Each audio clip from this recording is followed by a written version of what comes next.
Rock Hudson, Mia Farrow, and Robert Forster in a Roger Corman disaster film? Oh, this is gonna be good. Avalanche is a 1978 action drama disaster film from director Corey Allen. The movie opens overlooking the Rocky Mountains of Colorado.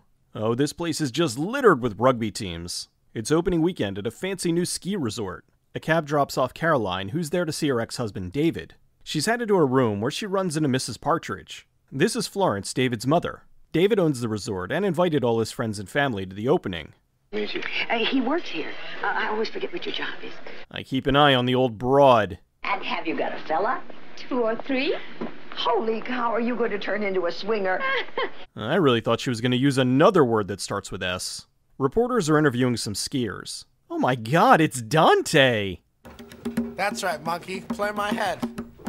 Up in his secret lair, David dramatically takes his glasses off. The guy in the giant coat is Bruce, one of the world's best skiers. Have you ever known fear? Well, I never thought about it. I ski like I breathe or talk or make love. So, slow and sloppy? 2 ice skaters are excited to see Bruce. So, you ladies here with your dads? That's so nice. Oh, husbands. Urgh. Extreme close-up on David's crotch region. David gets excited when he sees Caroline. Ah, the 70s. Back when millionaire entrepreneurs could wear flannel. David shows her his office. I'm guessing this trophy exists in the movie so someone can be impaled by it. This is a very impressive office. Well, maybe not the styrofoam ceiling, but everything else looks good. Whoa, slow down there, Mr. Speedy. Okay. I guess I misread those signals you weren't sending. David's upset with Caroline, and he wants her back. 4 years ago, I came out here, and I saw that mountain out there, and I knew.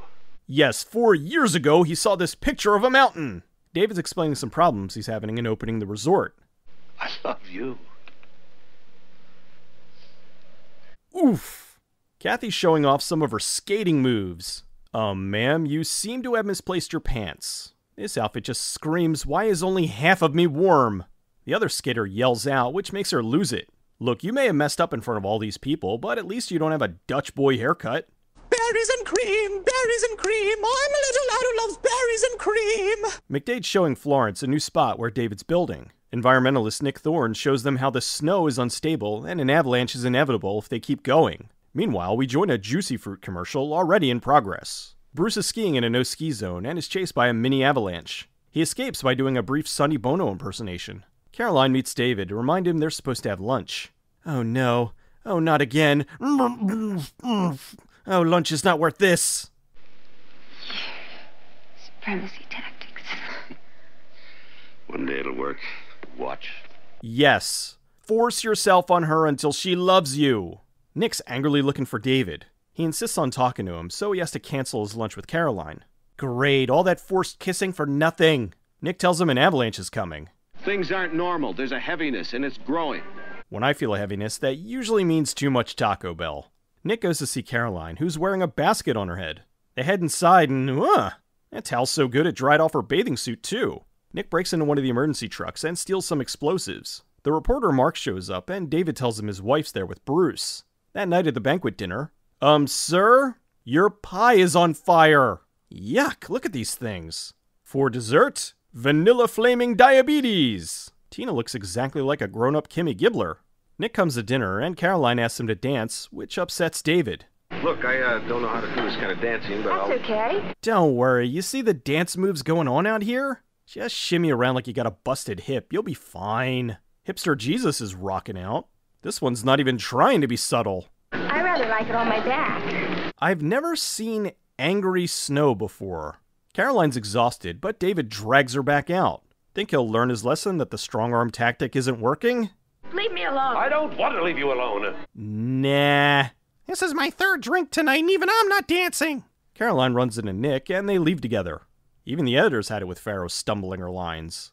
Oh, I see you have a, what do you call it? You do your printing here. Nick brings Caroline a drink and, Is that supposed to be sexy? this lady is hammered. It's a spin that won me the gold medal. Who said that? It's a spin that won me the gold medal. The two get down to business. Ew, foot sex. Tina's also drunk and is headed for Bruce's room. Oh, she's in for a surprise. Stupid clothes, who needs them? Tina comes in the room and finds... oh. Oh my god, the guy I was cheating on my husband with is cheating on me! How could this happen? The next day, the 70s, when full frontal nudity still caused you to only get a PG rating. Also, butts. So David seems to have gotten over that whole Caroline thing. Caroline wakes up to find Nick left to do something about the snow. Tina confronts Bruce. Tina, either put that apple down or throw it at me. It wouldn't hurt you enough if I threw it. Well, my ass hurts enough already. Whoa, what were they doing last night? She seems stable. He ushers her out the door. David goes to oversee a snowmobile race. Did I say race? I meant free-for-all. Well, this is the alternative version of the Chinese downhill. So many mustaches. Oh, now that guy bailed himself. Why are they riding into the woods? It's the live-action adaptation of Sledstorm. The snowmobile race was a success with only 3 fatalities. Next up, the cross-country ski race. Little Jimmy was never heard from again. This guy's gonna need to go right to the hospital. Nick finds the anti-avalanche cannon. Stupid jerks, I'll show him why we need avalanche safety. This kid's parents ditch him so they can go skiing. Mark decides to be nice and take the kid up the mountain. Mrs. Courtney? Is it all right? Well, if you really want to. Whoa, that's some good parenting there, guys. Yeah, whatever, if you wanna. Kathy starts her routine. Yes, keep skating like that, yes! Flying up the mountain is a guy with some reports for David.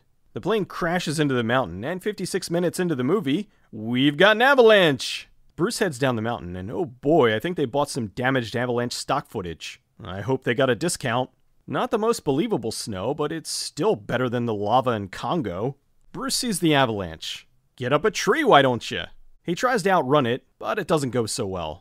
Ow, we're being pummeled by giant blocks of styrofoam! The avalanche makes its way to the skating rink. This guy looks like he's wanted to do this for a while. They're cheering for me! It's wonderful! Oh. The avalanche makes it to the lodge. Pills? Well, this just got a shade darker. Oh, it's okay, it's just mini marshmallows. Stupid avalanche, I was gonna kill myself! Now no one will know how angry I am at Bruce! Mark's trapped on the ski lift with Jason. It's okay, kid, your parents are probably dead. In the kitchen, things are about to get a lot worse. Whee! David gets back to the lodge. They didn't even paint this fake snow white. Florence is trying to dig her way out. The news crews see Mark trapped. In typical TV fashion, instead of trying to help him, they film him. Florence and McDade realize they're trapped. You were the only boy in the world. I think she's coming on to him. Oh God! Oh, we gotta get out of here! Dave manages to find McDade and his mother. They put Florence in an ambulance. Caroline goes with her to the hospital. The rescue team finds Bruce. Seems they're just a bit too late. Another team finds Mark. He drops Jason and they save him. Mark goes to jump, but misses. Uh-oh, SpaghettiOs! That seems rather rough. The one guy that was actually doing something selfless, and he ends up dying. On the way to the hospital, oh, I can't believe we survived that. Oh, why? Caroline gets thrown out of the vehicle, but Florence is still inside. She could have survived that, right? Oh, okay, never mind. David and Nick show up to save Caroline. She's dangling from a broken part of the bridge. I know! I'll climb down and add more weight, making this way more dangerous. Surprisingly, they both make it. So where's Mom? Is she okay? Oh. Later that day, Caroline meets up with Nick. She goes inside to see David. She then leaves him to deal with his mess. The end! Huh. Felt like they were going to go with a question mark. The only disappointing thing was they missed that perfectly good opportunity for somebody to be impaled on the trophy. The movie was filmed mostly in Durango, Colorado. The main building was the Lodge at Tamaron in Durango, although many of the picturesque mountain scenes were nowhere near that location. The movie was funny for the locals, who said the avalanche started on one mountain and ended on another. With movies like The Towering Inferno, The Poseidon Adventure, and Earthquake, disaster films were proving to be very popular.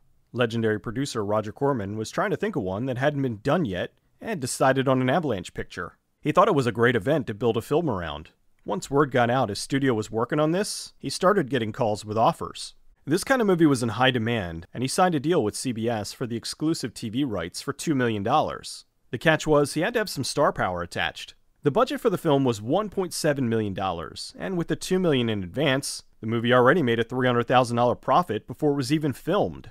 He used the extra money to hire Rock Hudson as David and Mia Farrow as Caroline.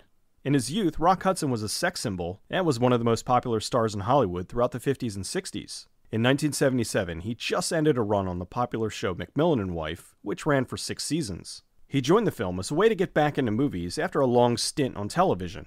Mia Farrow had been acting since 1959, but her breakout role wasn't until 1968 with Rosemary's Baby. After that, she did horror thrillers like See No Evil and The Haunting of Julia, so taking the role in Avalanche was a bit of a departure for her. Plus, with how popular disaster films had been, it seemed like a good choice. The film was one of many Robert Forster did with Corman. Initially, when his agent called him about the film, he didn't want to do it. He hates being cold and wet, and figured that was all the movie would be. At the time, he didn't have anything else lined up, and needed the work, so he took the job. He was glad he did, because it ended up being a very enjoyable shoot. It was spring, and even though it snowed almost daily, it was still warm. Director Corey Allen had worked with Corman in the past, and he hired him because he knew he worked well with actors. Since the film wouldn't get into the actual Avalanche until the 1-hour mark, he wanted to get a director that would make you care about the characters up to that point.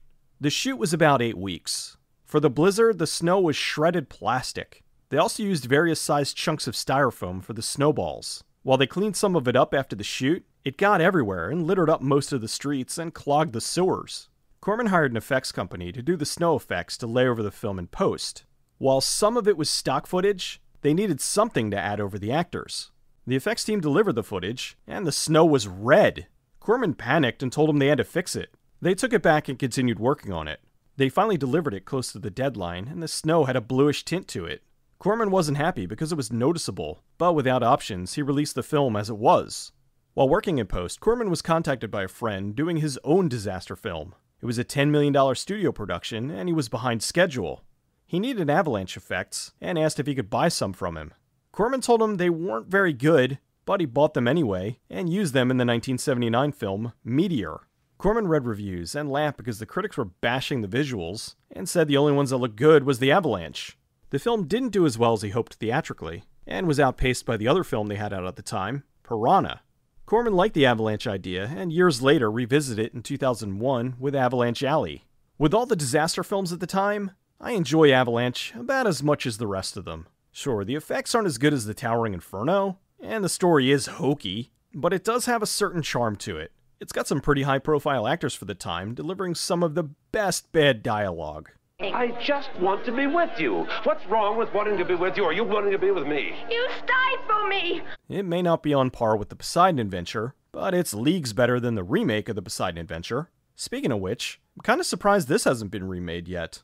This has me thinking, what would look worse? Styrofoam snow or CG snow?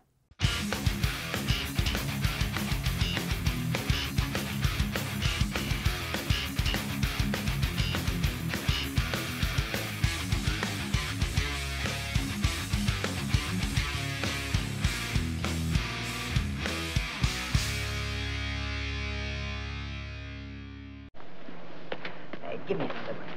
Hey, don't you drink too many of those things. Right on.